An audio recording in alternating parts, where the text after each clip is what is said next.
Hola a todos, el día de hoy vamos a ver varios temas que se preguntan con cierta frecuencia, que son nódulo pulmonar y cáncer pulmonar, que es como un puro gran tema, la bronquitis crónica, las bronquiectasias, que son dos cosas que no quiero que confundan entre ellas, y finalmente la hemoptisis. Así que empecemos. Nódulo pulmonar solitario, ¿ya? Sepan que tiene muchas causas y lo importante es ver si es que es algo benigno o bien si es que es un cáncer, si es que es algo maligno, ¿ya? En general, los menores a 1 centímetro suelen ser algo benigno, en cambio los grandes, ya mayor a 3 centímetros, habitualmente son malignos hasta en un 90% de los casos, en particular si se asocia a algún cáncer de base que va a ser una metástasis en el fondo, o bien si es que se asocia a cigarrillos, si es que es un paciente fumador, ¿ya? Ahora, la radiografía ayuda mucho en el sentido en que me puede mostrar, por ejemplo, si tiene aspecto benigno o aspecto maligno, ¿ya? Va a ser aspecto benigno si es que está calcificado, si es pequeño, hasta 1 centímetro, ¿cierto? Y si es que en las radiografías previas está igual, ¿ya? De hecho, si es que está estable por 2 años, en ese caso uno está seguro que es algo benigno, porque el cáncer siempre crece. Si bien es algo que crece lento, crece seguro, ¿ya? O sea, en el fondo, si alguien me dice, le hice una radiografía, tiene un nódulo, lo primero es revisar las radiografías anteriores y si están igual, eso no es cáncer, es benigno, ¿ya? Ahora, el examen para estudiar un nódulo pulmonar es el TAC, ese es el examen de elección, ¿ya? En el sentido que si sale algo benigno, por regla general se sigue, ¿cierto? Si es que sale algo sospechoso, intermedio, así que no se puede descartar que sea un cáncer, también se suele seguir, aunque se suele complementar además con un PET scan, con un TAC en el fondo con emisión de positrones, ¿cierto? Y finalmente si tiene aspecto maligno, ahí o va a biopsia o va directamente a cirugía en algunos casos, pero habitualmente va a biopsia en primer lugar, ¿ya? De hecho, para recordarlo, en general el benigno se sigue tanto con radiografías, cuando la radiografía es categórico y el TAC igual de que es algo benigno, yo lo puedo seguir incluso con una radiografía, o bien con un TAC, que el TAC se suele hacer una vez al año, por lo menos, o cada 6 meses puede ser al principio y luego espaciarlo, ¿ya? Si es que es intermedio, si es que es algo sospechoso, ejemplo, un poquito más grande de 2 centímetros, pero de aspecto benigno, en ese caso se suele complementar con un PET scan, que en el fondo, si es que lo muestran hipercaptante, ¿ya? En ese caso no dice probablemente es un cáncer, ¿ya? Y en el caso que se decida seguir con el TAC, se hace de manera más seguido, cada 3 meses, cada 6 meses al principio, y luego ya se puede espaciar durante más tiempo, ¿ya?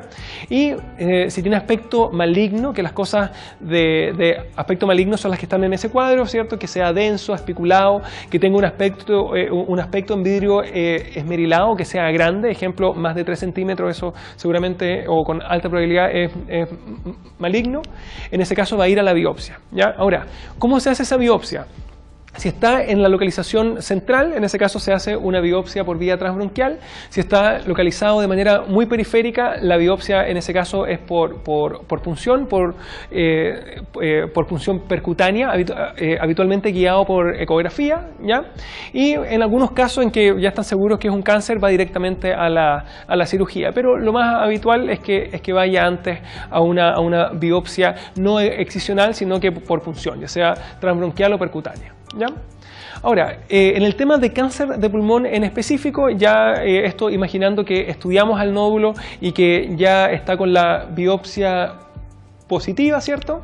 Hay que saber que el antecedente clásico es un paciente fumador, ¿ya? Si me dicen un paciente que fuma mucho, más alguna de las formas de presentación, uno inmediatamente dice probablemente es un cáncer, ¿ya?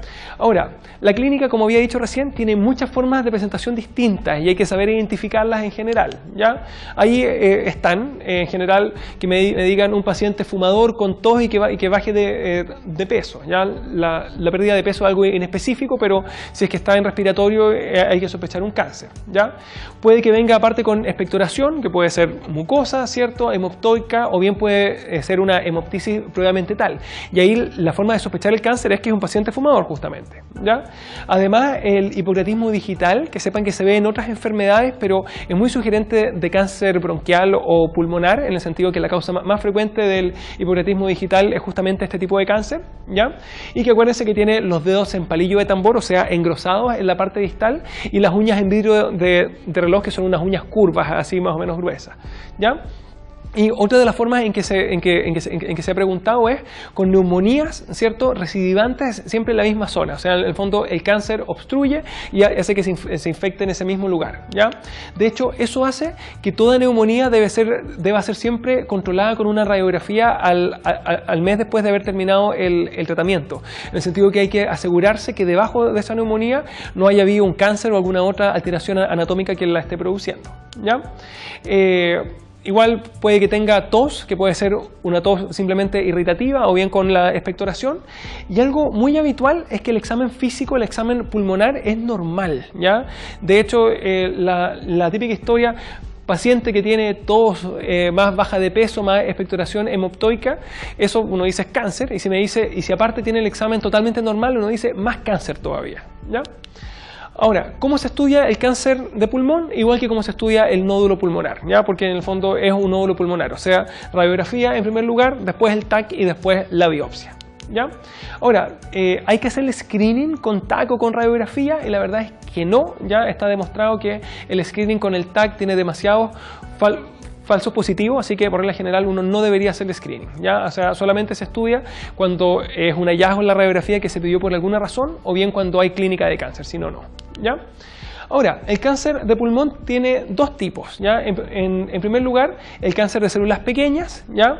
Que sepan que ese tiene un pronóstico más malo, ¿ya? Y que es el que clásicamente produce síndromes paraneoplásicos, en el sentido en que son células de tipo como neuroendocrinas y que producen una serie de péptidos. Ejemplo, me puede hacer un síndrome de hipercalcemia asociado a el péptido PTH-like, ¿ya? Puede producir además un síndrome de secreción ectópico de ACTH que me produce un Cushing, o incluso me puede producir un síndrome de carcinoide, ¿ya? Pero hasta ahora eso no importa. Lo que sí importa es que produce una serie de síndromes paraneoplásicos porque suele secretar alguna sustancia. O sea, el de células pequeñas es más malo y además el que produce este tipo de síndrome, ¿ya? Y aparte tengo los otros cánceres que son los de no células pequeñas, que son el adenocarcinoma, el cáncer espinocelular y el de células grandes, ¿ya? Que sepan que la diferencia importa en cuanto al tratamiento, porque el de células pequeñas a grandes rasgos se trata con quimioterapia, en cambio el de no células pequeñas a grandes rasgos se trata con cirugía, ¿ya? Ahora, la cirugía mínima suele ser una lobectomía, aunque hay algunos estudios nuevos que sí permiten una cirugía más pequeña en el caso de un cáncer muy pequeño, pero en general uno dice la cirugía mínima de un cáncer de pulmón es sacar un lóbulo entero, ¿ya? Una lobectomía, ¿ya? O sea, las células pequeñas, quimio, las células no pequeñas, cirugía por regla general, y no hay por qué saber esto más en detalle. Sí quiero que sepan un poco de las contraindicaciones de la cirugía, que la más importante es el EPOC severo, en el sentido que si tiene un BEF1 basal menos de 1,5 litros, o bien que uno espere que el postquirúrgico sea menos de 1 litro, uno no lo puede operar, porque si ya se está muriendo de EPOC, si le saco un pedazo del pulmón, ahí se me va a morir seguro, ¿ya? Y más aún en el sentido en que el cáncer de pulmón se asocia al EPOC porque ambas son por fumar, ¿ya? Y la segunda es que tenga adenopatías en el mediastino, ¿ya? En el sentido en que quiere decir que ya está diseminado y la cirugía no me sirve. Pero como las adenopatías muchas veces son inespecíficas y pueden verse por la pura inflamación, esas hay que biopsiarlas con una mediastinoscopía antes de decidir que el paciente no se puede operar. O sea, en el fondo la contraindicación sería el EPOC muy severo con esos cortes de BEF1 y aparte las adenopatías mediastínicas confirmadas que son una metástasis con la mediastinoscopía y biopsia, ¿ya? El siguiente tema es bronquitis crónica, ¿ya? En primer lugar hay que saber qué cosa es la bronquitis crónica y sepan que es una complicación de fumar. Así que siempre que se pregunte va a venir con el antecedente de fumar, ¿ya? ¿Cuál es su clínica? Una bronquitis crónica. Dígase un fumador que tiene tos y broncorrea mayor en la mañana, por lo menos hace 3 meses, habitualmente hace muchos meses, ¿ya? El diagnóstico es absolutamente clínico, ¿ya? Dígase el paciente fumador con broncorrea y con expectoración, ¿ya? Con tos, ¿ya?